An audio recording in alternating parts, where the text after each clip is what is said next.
You know, there's something absolutely miraculous that happens when you stop holding on so tightly to everything in your life. Most of us spend our entire existence grabbing, clutching, trying to control every single outcome, every person, every circumstance.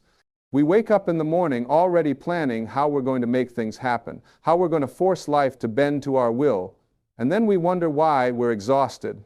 We wonder why we're stressed. We wonder why, despite all our effort, things still don't turn out the way we expected. Here's what I've learned after all these years of studying human behavior, of working with thousands of people, of examining my own struggles and breakthroughs. The universe operates on a principle that's completely opposite to what most of us have been taught. We've been conditioned to believe that more effort equals more results, that if we just push harder, grip tighter, control better, we'll finally get what we want. But that's not how life works. That's not how the energy of this universe flows. Think about water for a moment. When you try to grab water with a clenched fist, what happens? It slips right through your fingers. But when you cup your hands gently, when you allow the water to rest in your open palms, you can hold it. You can drink from it. You can be nourished by it. Life is exactly the same way. The tighter you grip, the more it eludes you. The more you let go, the more it flows toward you. Now, I'm not talking about giving up. I'm not suggesting you become passive or indifferent. There's a massive difference between letting go and giving up. Giving up is surrender born from defeat. Letting go is surrender born from wisdom. Letting go means you're still engaged with life, you're still participating, you're still creating, but you're doing it from a place of trust rather than fear. You're doing it from a place of allowing rather than forcing. Most of our attachment comes from fear. We're afraid that if we don't control the outcome, something terrible will happen. We're afraid that if we don't micromanage every detail, everything will fall apart.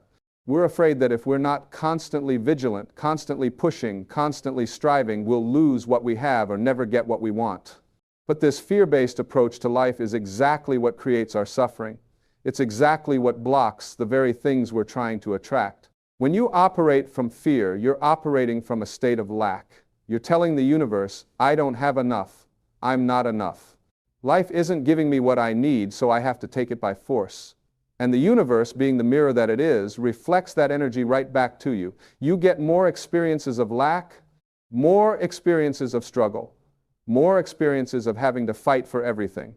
But when you let go, when you release that death grip on how things should be, you open yourself up to how things could be. And I promise you, the universe is far more creative, far more generous, far more abundant than your limited human mind could ever conceive. Your ego, your conscious mind, can only see a few steps ahead. It can only plan based on what it already knows, what it's already experienced. But the infinite intelligence that runs this universe, the same intelligence that grows a baby from 2 cells, the same intelligence that keeps planets in orbit and makes your heart beat without your conscious effort, that intelligence has a much bigger plan for you than you could ever design for yourself. I've seen this play out countless times in my own life. Every single time I've tried to force something to happen, I've either failed or succeeded in creating something that wasn't really aligned with my highest good. But every time I've let go, every time I've said, okay, I'm going to do my part, I'm going to take inspired action, but I'm going to release my attachment to the specific outcome, magic has happened. Opportunities I never could have predicted showed up. People I never knew existed came into my life. Solutions to problems that seemed impossible suddenly became clear. Let me be more specific about what letting go actually means in practical terms. It doesn't mean you stop having goals or desires. It doesn't mean you sit around waiting for life to happen to you. What it means is you hold your goals lightly. You move toward them with enthusiasm and commitment, but you don't strangle them with your need for them to manifest in one specific way at one specific time. When you're attached to an outcome, you're saying, I know exactly how this needs to happen, when it needs to happen, and who needs to be involved. You've written the entire script in your head, and now you're upset when reality doesn't follow your screenplay. But when you let go of attachment, you're saying, I know what I want to create or experience, and I'm going to move in that direction, but I'm open to it showing up in ways I haven't even thought of. I'm open to it being even better than I imagined. I'm open to the timing being different than I planned if that serves my highest good. This is especially important when it comes to relationships. Oh, how we suffer in our relationships because of our attachments. We meet someone, And immediately our ego starts creating a story about who they should be, how they should behave, what they should give us. And then we spend the entire relationship trying to mold them into our preconceived idea instead of allowing them to be who they actually are. We try to change them, control them, fix them. And we're miserable because they keep being themselves instead of our fantasy version of them. Or we hold on to relationships that have clearly run their course because we're attached to how things used to be, or attached to our investment of time and energy, or attached to not being alone. We stay in situations that drain us, that diminish us, that prevent us from growing, all because we can't let go. We're so afraid of the empty space that would be left behind that we'd rather fill it with something that makes us unhappy than face the temporary discomfort of release. But here's what I want you to understand. When you let go of a person or situation that isn't serving you, you're not losing anything real. You're only losing your attachment to an idea, a fantasy, a hope that things could be different than they are. And when you release that attachment, you make space for something authentic to enter your life. You make space for relationships that uplift you, for situations that align with your growth, for experiences that actually fulfill you. The same principle applies to your relationship with material things. Money, possessions, status, these are all wonderful things to have, and there's nothing wrong with wanting them. But when you're attached to them, when your sense of worth and security is tied to them, you become their slave. You make decisions based on fear of losing them rather than on what truly serves your soul's purpose. You sacrifice your peace, your health, your integrity to get them or keep them. I've watched people destroy themselves chasing money because they were attached to the idea that money would make them happy, would make them worthy, would make them safe. They got the money, and they were still unhappy, still felt unworthy, still felt unsafe. Why? Because they hadn't addressed the inner void they were trying to fill. They were looking outside themselves for something that could only be found within. When you let go of your attachment to money as a source of security and instead trust that you live in an abundant universe that will always provide what you need, something shifts. You still work, you still create value, you still receive compensation, but you do it from a place of joy and service rather than desperation and fear. And ironically, when you operate from that energy, you often end up with more money than you would have by chasing it frantically. This is the paradox of letting go. By releasing your desperate need for something, you actually become more magnetic to it. Why? Because neediness repels. Confidence attracts. When you need something, you're in a state of lack, and that energy pushes away the very thing you want. But when you want something without needing it, when you desire it but know you'll be fine either way, you're in a state of abundance, and that energy draws things to you effortlessly. Think about how this shows up in everyday situations. When you desperately need someone to like you, they can feel that neediness and it pushes them away. But when you're comfortable being yourself, when you're okay whether they like you or not, suddenly you become more attractive. When you desperately need a job, you go into the interview tense and trying too hard, and they can sense it.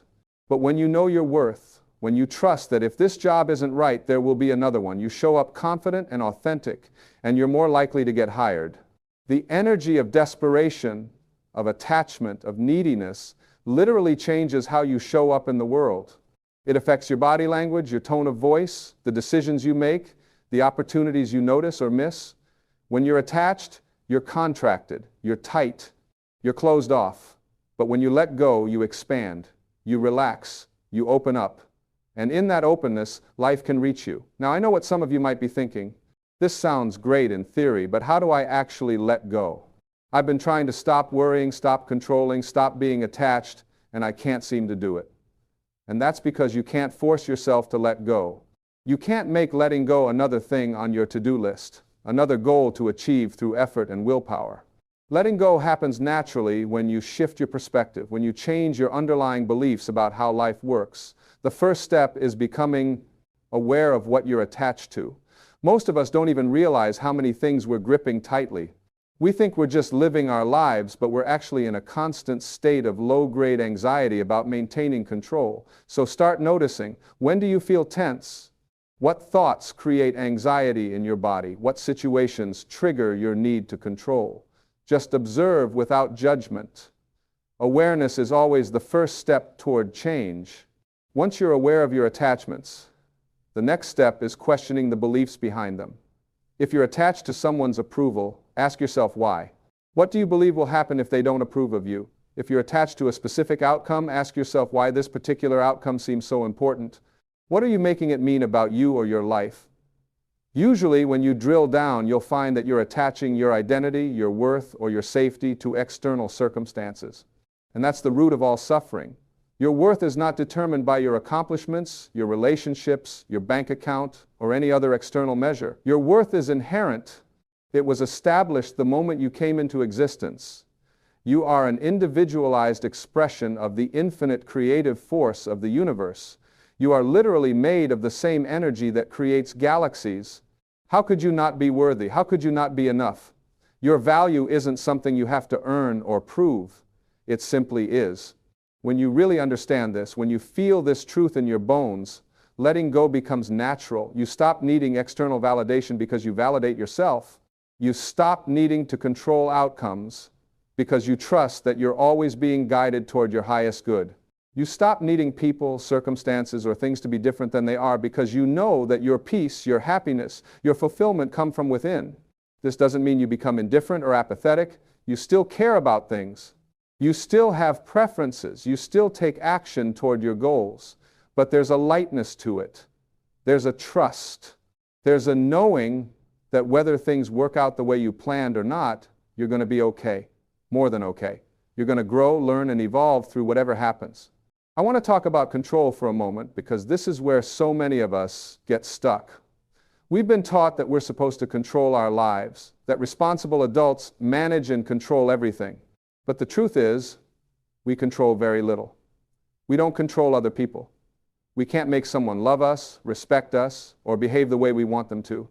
We don't control circumstances. We can't prevent loss, change, or unexpected challenges from showing up in our lives. We don't even fully control our own minds and bodies. Thoughts arise whether we want them to or not.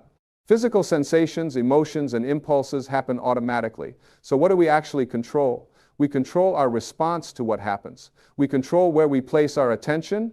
We control the meaning we assign to events. We control the actions we choose to take. That's it. And that's enough. When you stop trying to control all the things you can't control and focus on the things you can, you become powerful. Not in a dominating way, but in an authentic, grounded way. Letting go of control doesn't mean nothing is in your hands. It means you're taking your hands off everything that was never yours to hold in the first place. You're releasing your grip on other people's choices, on past events you can't change, on future outcomes you can't guarantee. And in doing so, you free up enormous amounts of energy that you can now direct toward what you actually can influence. Think about how much energy you waste trying to control things that are beyond your control. You replay conversations in your head, wishing you'd said something different. You worry about what might happen in the future, rehearsing disasters that will probably never occur. You try to manage other people's opinions of you, constantly adjusting your behavior to win approval. All of this is exhausting, and none of it is effective. When you let go of the illusion of control, you get your energy back. You get your life back. You're no longer scattered across 1,000 different concerns, most of which are imaginary. You're present. You're here. You're available for the actual experience of your life instead of being lost in your thoughts about your life. This presence is incredibly powerful. When you're truly present, you notice things you would have missed. You feel your intuition more clearly. You respond to situations with wisdom rather than reacting from old patterns. You connect with people authentically instead of performing for them. You experience joy, beauty, and love more fully because you're actually there for them. And here's something beautiful that happens when you let go. You stop being motivated by fear and start being motivated by love. Fear says, I have to make this happen, or something bad will occur. Love says, I want to create this because it would be beautiful, meaningful, or joyful. Fear contracts and strains. Love expands and flows. Fear is exhausting. Love is energizing. When you're creating from love rather than fear, everything changes. Your work becomes more creative, more inspired, more effective. Your relationships become more genuine, more intimate, more satisfying. Your life becomes an expression of who you really are rather than a defense against who you're afraid of being.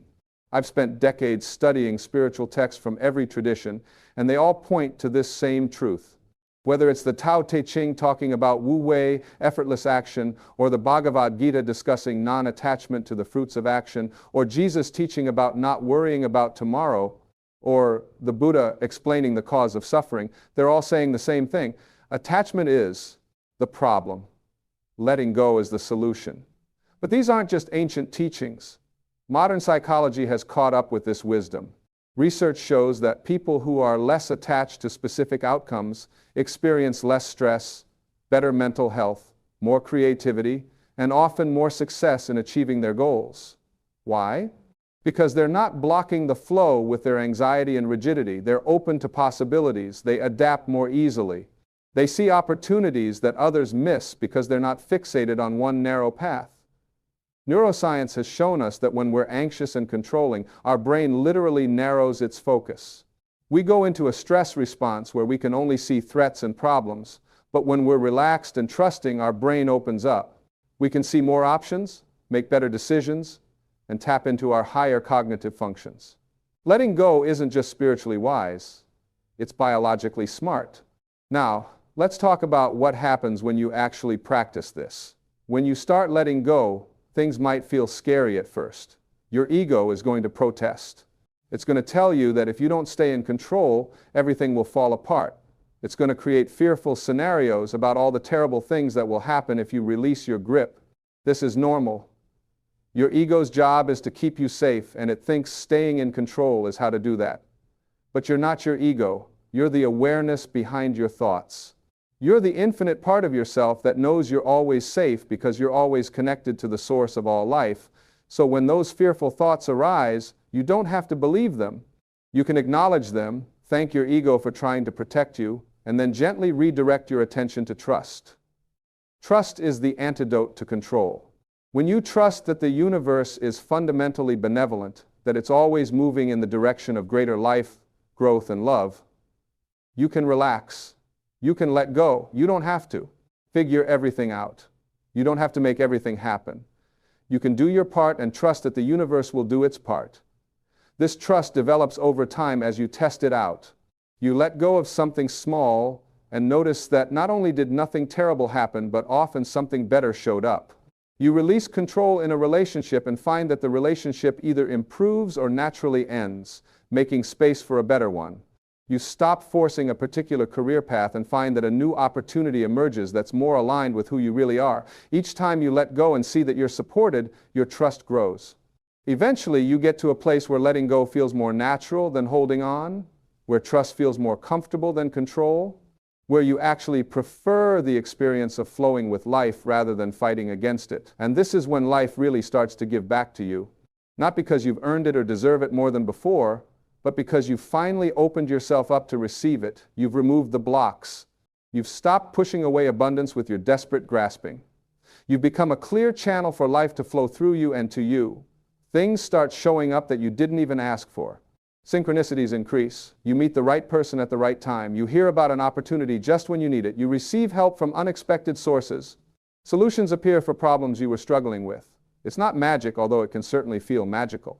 It's simply the natural result of aligning yourself with the flow of life rather than resisting it. The more you let go, the more you receive. But here's the beautiful twist. The more you receive, the less attached you become to receiving. You realize that the real treasure wasn't the things you received, but the person you became in the process of learning to let go. The peace, the freedom, the trust, the openness, the love. These inner riches are worth more than anything external you could ever acquire. When you reach this understanding, you become truly free. Free from the tyranny of your own desires. Free from the prison of other people's opinions. Free from the burden of trying to control an uncontrollable universe. And in that freedom, you can finally enjoy your life. Not someday when everything is perfect, but right now, with all its imperfections and uncertainties, you can appreciate what you have without clinging to it. You can work toward goals without your happiness, depending on achieving them. You can love people without needing them to complete you. You can face challenges without being destroyed by them. You can experience loss without losing yourself. You can embrace change without fear. This is what it means to truly live. Not to grip and control and force and manipulate, but to participate fully, respond authentically, create joyfully, and release peacefully. To show up with your whole heart while holding the outcome lightly. To care deeply while remaining unattached to results. Let me share something personal with you. For years, I held on to anger about my childhood. I resented my father for abandoning our family. I carried that resentment like a heavy stone, thinking somehow that my anger was punishing him. But the only person it was hurting was me. That anger was coloring every relationship I had, every decision I made, every moment of my life. When I finally let it go, when I truly forgave and released that resentment, everything changed. Not because my past changed, the facts remained the same, but my relationship to those facts transformed completely. I was no longer a victim of my history. I was no longer defined by what someone else had done decades ago. I was free. And in that freedom, I could finally become who I was meant to be. That's what letting go does. It liberates you from the past and the future so you can inhabit the present. It releases you from who you thought you had to be so you can be who you actually are. It frees you from the prison of your own mind so you can experience the vastness of life itself. And here's what I want you to really hear. You don't have to let go of everything all at once. This isn't an all or nothing proposition. You can start small, choose one thing you've been gripping tightly and consciously release it. Maybe it's a grudge you've been holding. Maybe it's a hope that someone will change. Maybe it's anxiety about a situation you can't control. Just one thing. Release it with intention.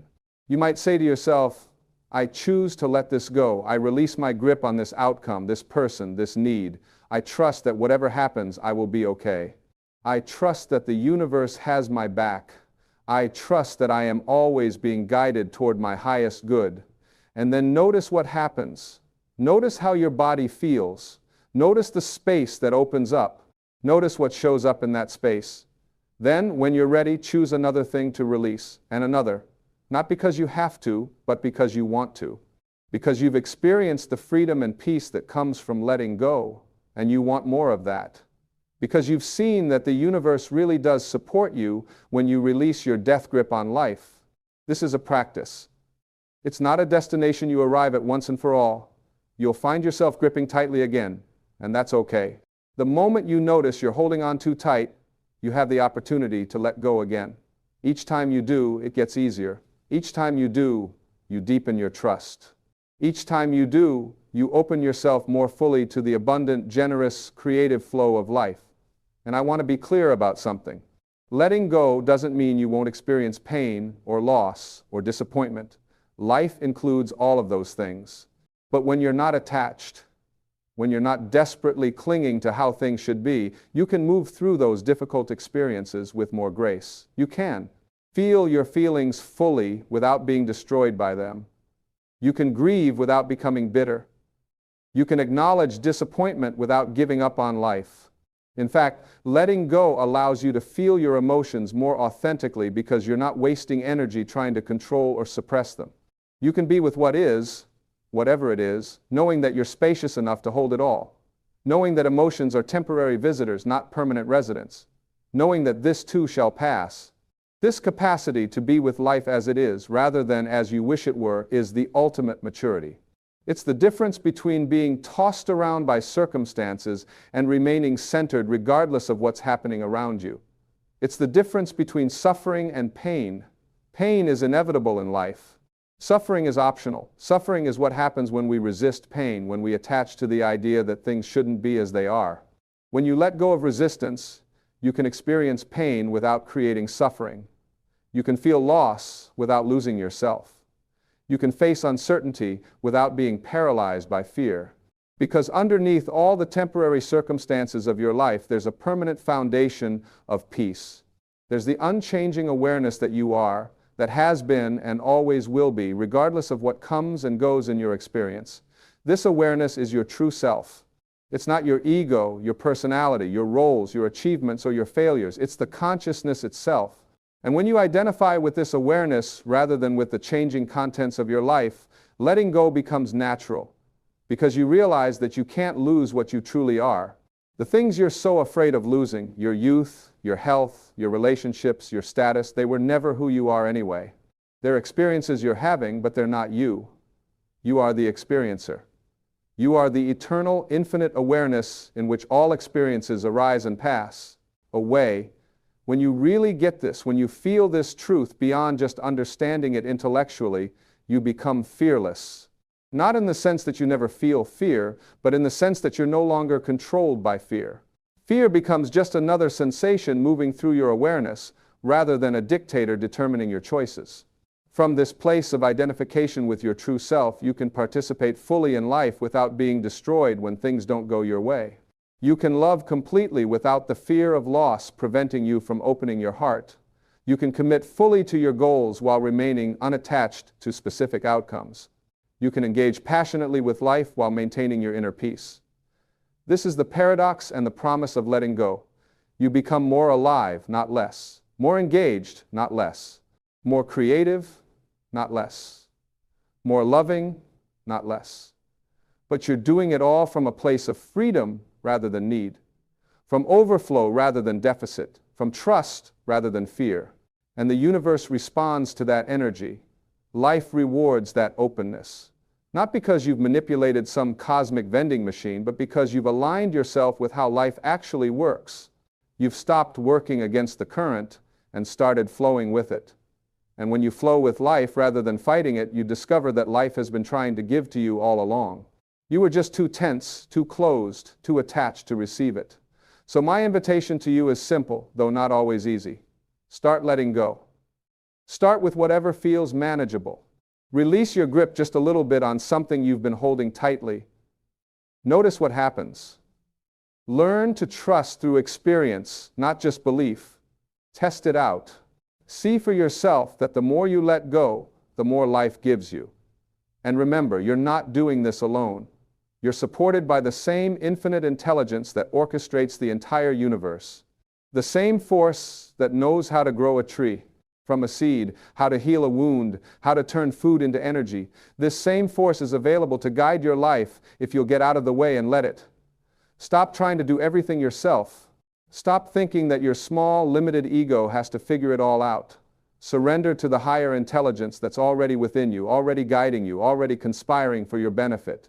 Your job isn't to control everything. Your job is to be present, to be open, to be willing, to take inspired action when called, and to let go of the rest.